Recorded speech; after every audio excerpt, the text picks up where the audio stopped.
Hello friends, कैसे हैं आप सब लोग। आई होप कि आप सब लोग अच्छे होंगे। मैं शेफ़ ऋषि आज आपके सामने एक नए वीडियो के साथ। प्लीज़ वीडियो में बने रहिए। वेरी इंपॉर्टेंट कंटेंट है। कॉमी फर्स्ट शेफ़ क्या होता है, कॉमी फर्स्ट शेफ़ का रिस्पॉन्सिबिलिटीज़ क्या होता है, कॉमी फर्स्ट शेफ़ का ड्यूटीज़ क्या होता है, कॉमी फर्स्ट शेफ़ का कम्युनिकेशन स्किल्स क्या क्या होना चाहिए। प्लीज़ वीडियो में बने रहिए बिना स्किप किए।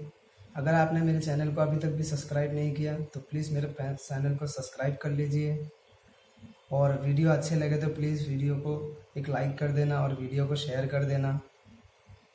ये वीडियो उन्हीं भाई लोग के लिए है जो लोग कॉमी 2 कॉमी 3 पोस्ट पार करके कॉमी फर्स्ट शेफ में आना चाह रहा है, तो प्लीज़ वीडियो में बने रहिए। तो सो गाइस, कॉमी फर्स्ट शेफ़ क्या होता है, कॉमी फर्स्ट शेफ़ का रिस्पॉन्सिबिलिटीज़ क्या होता है, कॉमी फर्स्ट शेफ़ का ड्यूटीज़ क्या होता है। कॉमी फर्स्ट शेफ़ आपका वही होता है जो आपका कॉमी थर्ड शेफ़, कॉमी 2 शेफ़ दोनों पोस्टिंग आपको कंप्लीट करके, इन दोनों पोस्टिंग से जो एक ऊपर का सीनियर वाला पोस्टिंग होता है वो होता है आपका कॉमी फर्स्ट। कॉमी फर्स्ट शेफ आप होने के लिए या कॉमी फर्स्ट शेफ आप बनने के लिए आपको कई गुण, आपकी कई इंटेलिजेंट, आपकी कोई कॉन्फिडेंस, आपकी कोई कम्युनिकेशन स्किल्स, ये सब कुछ होना ज़रूरी है। होटल के बारे में अच्छे से जानना आपको ज़रूरी है। आप अगर रेस्टोरेंट में काम कर रहे हैं तो रेस्टोरेंट के बारे में आपको जानना बहुत ज़रूरी है। अगर आप कॉमी फर्स्ट शेफ़ ऑलरेडी है या कॉमी शेफ़ अभी आप बन गया है या कॉमी फर्स्ट में आप अभी आ गए हैं, तो आपको कुछ गाइडलाइंस है जो ये सब आपको पूरा का पूरा फॉलो करना चाहिए। और आपके ऊपर थोड़ा जिम्मेदारियां भी ज़्यादा आ जाता है, क्योंकि जो कॉमी 2 शेफ़ होता है उनके जिम्मेदारी थोड़ा कम होता है, और कॉमी थर्ड शेफ़ जो होता है उनका जिम्मेदारियां और बहुत थोड़ा कम होता है। आप ये दोनों पोस्टिंग से भी आपके जिम्मेदारी थोड़ा ज़्यादा होता है। और आपका जो कॉमी फर्स्ट शेफ का जो जिम्मेदारी होता है आपका, और जिम्मेदारी ये भी होता है कि आपका डिपार्टमेंट, आपको जो एरिया दिया जाता है, आपको जो आप कोई भी कुजीन में काम कर रहे होते हैं, इंडियन हो गया, चाइनीज़ हो गया, तंदूर हो गया, कॉन्टिनेंटल हो गया, आप कोई भी कुजीन में काम कर रहे होते हैं, उस कुजीन में जो आपको एरिया होता है वो एरिया का हाइजीन, वो एरिया का आपको साफ़ सुथरा वो भी रखना आपको बहुत ज़रूरी है। आपके जो जूनियर है, आपके नीचे जो काम कर रहे हैं, जो कॉमी 2 शेफ़ हो गया, कॉमी थर्ड शेफ़ हो गया, उन दोनों को आपको लीड करना है, उन दोनों को आपको पूरा आपके अंडर पे रखना है। वो दोनों अच्छे से काम कर रहे हैं कि नहीं, वो दोनों का बीच में अच्छे से बन रहा है कि नहीं, क्योंकि होटल में काफ़ी सारा झगड़ा होता है, काफ़ी सारा लड़ाई झगड़े हो जाते हैं छोटे छोटे बातों पे। तो उन दोनों को लीड करना, उन दोनों को हैंडल करना, उन दोनों का कम्युनिकेशन स्किल्स कैसा है, उन दोनों अपने जूनियर के साथ अच्छे से बात कर रहा है कि नहीं, वो दोनों अपने सीनियर के साथ अच्छे से बिहेवियर कर रहा है कि नहीं, ये भी जानना आपको बहुत ज़रूरी है। अगर वो दोनों का कोई प्रॉब्लम है, अगर उन दोनों का हर बात में झगड़ा होता है तो उनको आपको हैंडल करना है। अगर आपसे नहीं हो पा रहा है, क्योंकि कभी कभार किचन के अंदर ऐसा भी सिचुएशन हो जाता है जो आउट ऑफ कंट्रोल हो जाता है, हैंडल नहीं कर पा रहे हो, तो आपके जो सीनियर है, जो सीडीपी हो गया, शू शेफ हो गया, आपको उन्हें इन्फॉर्मेशन देना है, आपको उन्हें इन्फॉर्म करना है, उनके साथ डिस्कस करके आपको ये सिचुएशन को हैंडल करके लेके जाना है। दूसरा हो गया आपको फूड वेस्टिंग। आपका डिपार्टमेंट में आपका कितना फूड वेस्ट हो रहा है, आपके डिपार्टमेंट में कौन सा सामान ज़्यादा वेस्ट हो रहा है, उस वेस्टेज का आपको ध्यान रखना बहुत ज़रूरी है। अगर आपको जूनियर अगर उस आपके डिपार्टमेंट में ज़्यादा फूड वेस्ट कर रहा है, कोई भी चीज़ कटिंग हो, वेजिटेबल्स हो गया, दूसरा नॉन वेज का कोई भी डिश हो गया, ये सब फेंक रहा है, कोई आपका मीज़ा आपका बना हुआ है वो मीज़ा आपको ऑर्डर के टाइम पे निकाल के नहीं दे रहा है, फ्रेश वाला दूसरा आपको मीज़ा ला के दे रहा है, जैसे कि कोई भी मीज़ा आपको मॉर्निंग का टाइम पे वो आपको बना के रेडी करके रखा, ऑर्डर आने के टाइम पे फिर वो नहीं हो के दूसरा दे रहा है, पर क्या होता है वो फूड आपका दूसरा दिन आपका ख़राब हो जाता है। तो ऐसा कुछ कर रहा है कि नहीं, ये लोग आपका फूड वेस्ट ज़्यादा करा रहा है। अगर आपका फूड वेस्ट हो रहा है तो आपको जो महीना का लास्ट में जब आपको फूड कॉस्टिंग दिया जाता है, फूड कॉस्टिंग निकाल के आपके डिपार्टमेंट में जब दे के आपको एग्जीक्यूटिव शेफ को आपको वो हैंड ओवर करना होता है, तब आपको ये पूरा जिम्मेदारी, आपको पूरा ये सवालों का जवाब पूरा देना है क्यों इतना वेस्ट हो रहा है, क्यों उतना फूड कॉस्ट नहीं निकल पा रहा है, आपके डिपार्टमेंट में फूड कॉस्ट ज़्यादा लग रहा है, कम लग रहा है, इसका जिम्मेदारी आप हो। आपका जूनियर को ये बातें बताया नहीं जाएगा कि आपके जूनियर लोग अच्छे से काम नहीं कर रहा है, आपका जूनियर लोग ये कर रहा है। जो सीनियर लोग होता है वो ये बात नहीं सुनेगा, वो आपकी बात सुनेंगे। आप कैसे उन दोनों को रख रहे हो, क्योंकि आप ऑलरेडी उन 2 पोस्ट पार करके आप आ चुके हो। आपको भी पता है कॉमी 2 शेफ, कॉमी 3rd शेफ का क्या काम होता है, उनका भी कैसे कैसे रिस्पॉन्सिबिलिटीज होता है, उनका पूरा गाइड करना आपका जिम्मेदारी आ जाता है। तो दूसरा हो गया आपका फूड प्रिपरेशन। आपको फूड प्रिपरेशन का आपको क्वांटिटी और आपका हाइजीन दोनों आपको जानना बहुत ज़रूरी है। इन दोनों के बारे में आपको नॉलेज होना भी ज़रूरी है। आपको कौन से खाने में कितना क्वांटिटी जाना चाहिए, आपका कितना हाइजीन है, ये हमारे जो खाना दे रहा है हाइजीन है या नहीं, साफ़ सुथरा से दे रहा है या नहीं दे रहा है, वो फूड ख़राब तो नहीं है, तो ये भी आपको देखना ज़रूरी है। दूसरा आपका एक्सपीरियंस। आपका एक्सपीरियंस की बात करो तो कॉमी फर्स्ट शेफ का मैक्सिमम 2 से 4 इयर्स का एक्सपीरियंस होना चाहिए। वही जो जिसका 2 इयर्स से लेके 4 इयर्स तक एक्सपीरियंस होता है वही कॉमी फर्स्ट शेफ में आ सकते हैं। और कॉमी फर्स्ट शेफ का जो एक्सपीरियंस स्किल्स होता है वो आपको पूरा का पूरा कोई भी डिश हो आपको बनाना आना चाहिए। आपको पूरा प्रिपरेशन, आपको जो देखने में जो लुकिंग होता है, जो आपको शाइनिंग होता है खाने में, वो पूरा आना चाहिए। और होटल इंडस्ट्री में क्या होता है, सबसे ज़्यादा कॉमी फर्स्ट शेफ का ही काम ज़्यादा होता है।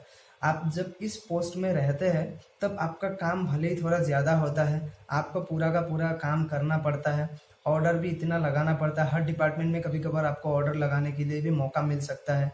कभी दूसरा डिपार्टमेंट का आपका छुट्टी हो जाता है, कोई शेफ़ आया नहीं उस डिपार्टमेंट में। अगर आप जानते हो जैसे कि आप चाइनीज़ में काम कर रहे हो या तो कॉन्टिनेंटल में काम कर रहे हो, तो बाकी दूसरा डिपार्टमेंट में कोई एक इंडियन करी का जो शेफ़ हो गया वो आज छुट्टी पे है। अगर आपको इंडियन करी का भी नॉलेज है तो आपको उधर भी जाके हेल्प करना पड़ेगा, क्योंकि कॉमी फर्स्ट शेफ का रिस्पॉन्सिबिलिटीज़ भी ज़्यादा होता है और आपका इस पोजीशन में काम भी ज़्यादा होता है। जब आप इस पोजीशन पार कर लेते हैं, जबकि आपके 5 से 6 ईयर एक्सपीरियंस हो जाता है, तब आप जाके एक DCDP पोस्ट में आ जाते हैं।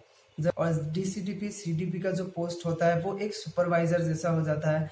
और किचन को देखना, अपने एरिया को देखना, अपने जो जूनियर लोग हैं वो लोग कैसे काम कर रहा है, किस तरफ से काम कर रहा है, साफ़ सुथरा में है या नहीं, वेस्टिंग कर रहा है कि नहीं, ये लोग वेस्टिंग ज़्यादा कर रहा है कम कर रहा है, ये सब एक सुपरवाइज़र की तरफ हो गया है, आपको वो सब ध्यान देना है। दूसरा हो गया अपने जूनियर लोग से ये भी काम लेना है, आपको जो स्टोर से जो सामान आता है वो स्टोर का सामान आपको लिख के देना है। वो लोग जाके परचेस करके अपने जगह पे, अपने डिपार्टमेंट पे वो स्टोर से परचेस करके लेके आएगा, लेके आके वो लोग सेटिंग करेगा। ये सब भी आपका काम है, ये सब देखना आपको ज़रूरी है। दूसरा आपका, मैंने बताया आपको कि आपको जूनियर का आपको बिहेवियर भी देखना है कि वो लोग कैसे काम कर रहा है, किस तरफ से काम कर रहा है, लड़ाई झगड़ा तो नहीं कर रहा है, इसमें भी आपको ध्यान देना ज़रूरी है। दूसरा आपका भी बिहेवियर अच्छा होना चाहिए। आप अपने सीनियर के साथ में कैसे बात करना है, अपने जूनियर के साथ आपको कैसे बिहेवियर करना है, किस तरफ से बात करना है, ये आपको भी बहुत जानना ज़रूरी है। आपका भी कम्युनिकेशन स्किल्स बहुत मायने रखता है आपके लिए भी। आपका अगर बिहेवियर ठीक नहीं है तो आपका जूनियर आपके बात नहीं सुनेंगे। अगर आपका बिहेवियर सही नहीं है तो आपका सीनियर आपके बात नहीं मानेंगे। तो आपका भी ये सब कोई गाइडलाइंस आपको भी फॉलो करना बहुत ज़रूरी है। दूसरा हो गया है आपको बुफे के बारे में जानना ज़रूरी है। अगर आप होटल में काम कर रहे हैं तो आपको बुफे में क्या क्या लगाना है, कितना आदमी का बुफे है।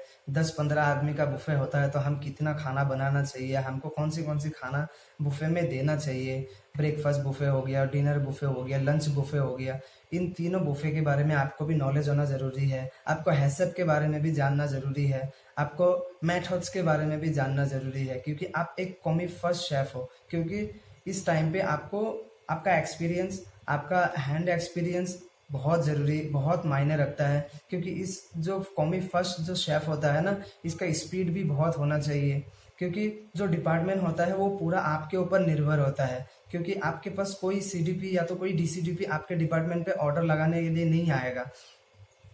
2-3-4 ऑर्डर आने से भी आपके डिपार्टमेंट में कोई नहीं आएगा। हाँ, जबकि फॉर एग्जांपल कभी पार्टी का ऑर्डर है, बहुत ज़्यादा ऑर्डर है, तब आपको हेल्प करने के लिए आ जाएगा। पर नहीं तो ये 2-3 जो गेस्ट वाला जो लाइन का ऑर्डर होता है कॉमी फर्स्ट शेफ का, उस टाइम पे क्योंकि आपके जो डिपार्टमेंट है वो आपकी पूरा जिम्मेदारी है, आपकी पूरा रिस्पॉन्सिबिलिटी है। आपको ही खाना गेस्ट के सामने जाके किस तरफ से सर्व करना है, इतना तक भी आपको जानना ज़रूरी है इस टाइम पे। अगर आप कॉमी शेफ बन गया हो या आप कॉमी शेफ में आने के लिए आप सोच रहे हैं, कॉमी फर्स्ट शेफ में आने के लिए आप सोच रहे हैं, तो ये भी जानना आपके लिए बहुत ज़रूरी है।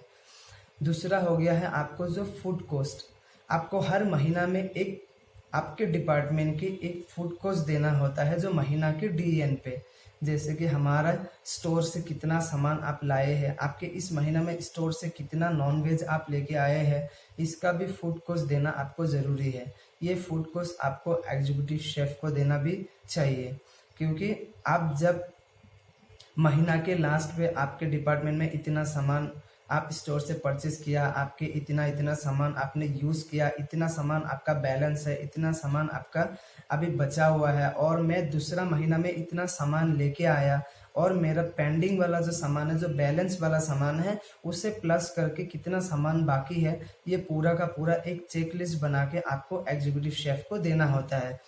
ये हर डिपार्टमेंट में होता है। आप कोई भी कुजीन में काम कर रहे हो, या इंडियन, चाइनीज, तंदूर, कॉन्टिनेंटल, कोई भी कुजीन में हो आपको ये फूड कोर्स देना बहुत ज़रूरी है। आपको फूड कोर्स की भी नॉलेज होना ज़रूरी है। अगर आपको अभी तक आपने अगर कॉमी फर्स्ट शेफ में आने चाह रहे हो, कॉमी फर्स्ट शेफ आप अभी तक बनने चाह रहे हैं, या अगर आप गाइस आप मेरे चैनल पे जाके आप हैसअप के वीडियो देख लीजिए, आपको हैसअप के बारे में भी नॉलेज हो जाएगा। मेथड्स के बारे में आप देख लीजिए, आपको हर कुकिंग में आपको कैसा टेक्निक होना चाहिए, किस तरफ से आपको मेथड यूज करना चाहिए, वो वीडियो आप देख लीजिए, ताकि आगे आपके लिए कोई परेशानी ना हो, और आप भी जो आपके डिपार्टमेंट है, आपका डिपार्टमेंट का जो रिस्पॉन्सिबिलिटी होता है वो आप अच्छे से निभा सके।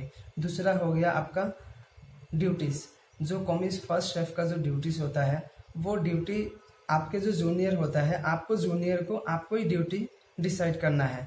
आपके नीचे 2 जूनियर शेफ होगा, आपको कॉमी 2 शेफ हो गया, कॉमी 3rd शेफ हो गया।